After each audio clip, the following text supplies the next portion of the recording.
और वो मेरे साथ रोज़ मेरे को मिलती थी, हम दोनों रोज़ खेलते थे, हम लोग रोज़ बातें करते थे। तो मुझे ऐसा लगता था कि हम दोनों एक दूसरे को प्यार करते हैं। मेरे पास पैसे नहीं थे, मैंने पैसे जमा करके इधर-उधर से 10-20 रुपए जमा करके मैंने एक महँगा बहुत बड़ा कार्ड ख़रीद के उसको डेकर करके जब मैंने उसे वो कार्ड दिया पहली बार, तो उसने मेरा कार्ड पूरा फाड़-फूड़ के मेरे पे गुस्सा होके कि तुमने मेरे को क्यों प्रपोज़ किया? तुम्हारी हिम्मत कैसी हुई? क्योंकि उसने बोला कि तुम्हारा हाथ नहीं है तो तुम्हारे साथ मैं नहीं रह सकती हूँ ये। मैं भी आपकी तरह इंसान हूँ सर। मेरी भी ख्वाहिशें हैं। मैं भी चाहता था कि मेरे पास भी एक पार्टनर हो जिसे I can love and I can be in love and she can love me. पर मुझे हमेशा रिजेक्शन मिलता था जब भी मैं किसी को प्रपोज़ भी करता था। ये मेरे लिए बहुत ही एम्बैरेसिंग, मेरे को बुरा भी लगता है उसके बारे में, क्योंकि मेरे पास पैसे नहीं थे। मैंने पैसे जमा करके इधर-उधर से 10-20 रुपए जमा करके मैंने एक महँगा बहुत बड़ा कार्ड ख़रीद के उसको डेकर करके और वो मेरे साथ रोज़ मेरे को मिलती थी, हम दोनों रोज़ खेलते थे, हम लोग रोज़ बातें करते थे। तो मुझे ऐसा लगता था कि हम दोनों एक दूसरे को प्यार करते हैं। जब मैंने उसे वो कार्ड दिया पहली बार, तो उसने मेरा कार्ड पूरा फाड़-फूड़ के मेरे पे गुस्सा होके कि तुमने मेरे को क्यों प्रपोज़ किया? तुम्हारी हिम्मत कैसी हुई? क्योंकि उसने बोला कि तुम्हारा हाथ नहीं है तो तुम्हारे साथ मैं नहीं रह सकती हूँ ये। तो मुझे ये बहुत बुरा लगा। तो मैंने ऑलरेडी सोचा कि मेरी शायद ज़िंदगी अकेले ही ऐसे सिंगल ही गुजरेगी। मेरे को अकेले ही रहना पड़ेगा किसी के साथ मेरा एक रिलेशनशिप में मैं ये कभी ये स्टेप ही नहीं लूँगा, क्योंकि अगर मुझे ना मिले तो मैं क्यों जाऊँ इस दिशा में।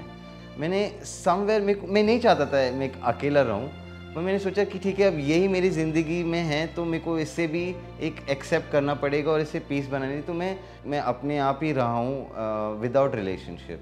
पर वही है ना, जो आप ठानते हो ना वो भी कभी होता नहीं है। तो मैं एक स्पीकिंग इवेंट के लिए मुझे चेन्नई में बुलाया गया था। वहाँ पे और भी स्पीकर्स बुलाए गए थे। उनमें से एक लड़की थी, उसका नाम ऐश्वर्या पिल्लई है। वो एक विजुअली इम्पेयर्ड लड़की है। वो सूरदास होके अपने सूरदास पे मजाक उड़ा रही है वो। तो मैं बहुत प्रभावित हो गया कि ये तो मेरी सोच है, ये लड़की कौन है? मैं इसको जानता नहीं हूँ, मेरे को उसके बारे में कुछ पता नहीं है। मैं बहुत क्यूरियस हो गया इसको जानने के लिए। मैं इसके पास जाके बैठा, मैंने अपने आप को इंट्रोड्यूस किया, मैंने इसको बताया और मैं इसको बस बात करने लगा। तो बातों ही बातों में मुझे हम दोनों में इतने समानता थी, हमारे सोचने का ढंग, हमारे रहन-सहन का ढंग, हमारी पिक्चरों जो फ़ेवरेट पिक्चर हैं, हमारे सब चीज़ में मुझे एक मैचिंग पॉइंट लगा और मुझे अंदर से एक फीलिंग आई कि ये लड़की है जो मेरे वापस दिल को छू गई। एंड मेरे को डर लग रहा था कि मैं इसके दिल को छू रहा हूँ कि नहीं। एंड अब मानोगे नहीं, उसने वो प्लान कैंसिल कर दिया। 15 मिनट की जगह हमने 6 घंटे वो होटल में चलते-चलते हाथ भी पकड़ना चालू कर दिया और हमारी बातें चल रही हैं। इसलिए मेरे को थोड़ा सा थोड़ा सा शाय फील कर रहा हूँ मैं। और हम लोग we were holding hands and we were talking with each other and हम लोग बस बात करते गए और मैंने बस उसको रूम पे छोड़ा and I just hugged her very tight. And मैं बस वेट कर रहा था कि कल सुबह होगी, क्योंकि मैंने उसको बोल देता I really love you. And उसने उस समय मेरे को हाँ भी नहीं बोला, ना भी नहीं बोला, पर मैंने उसको बोला कि पर मैंने देखा कि वो उसके इशारों से और उसकी बॉडी लैंग्वेज से कि वो हंस रही है, वो उसको भी अच्छा लग रहा है और मेरे को लगा हंसी तो फंसी। और इसी कारण मुझे लगा कि हमारा कुछ बन सकता है। मैं वेट कर रहा था कि कब सुबह होगी, मैं जाके उसको बोलने वाला हूँ वापस I love you and that was the moment. मुझे ऐसा लगा कि मैं अब लट्टू हो गया हूँ इस लड़की पे। तो हमारी फ़ोन पे रोज़ बातें होती थी। मैं बहुत ही खुश था। मैं वो थोड़ा सा प्यार हुआ है, थोड़ा है बाकी।